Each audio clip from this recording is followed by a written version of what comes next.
Enjoy this sneak peek from CX Auto 2026, hosted by Thought Leadership Summits in partnership with Automotive News Congress. So how did that change your trajectory from a customer experience point of view, doing that versus not?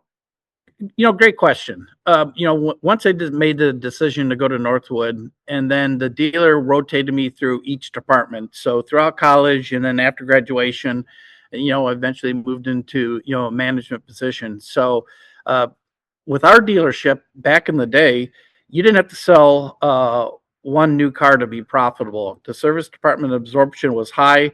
The retention rate of our technicians was high. They were the highest paid in the city of Cleveland at the time, and the entire dealership was. And it was a great place to work for.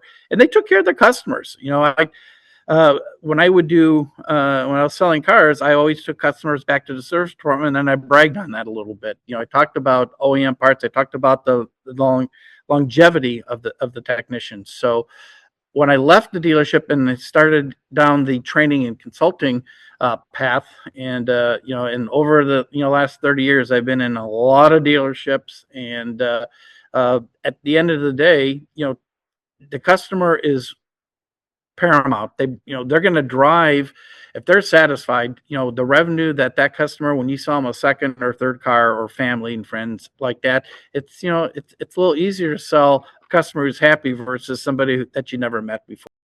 Get your ticket today for CX Auto 2026, hosted by Thought Leadership Summits in partnership with Automotive News Congress.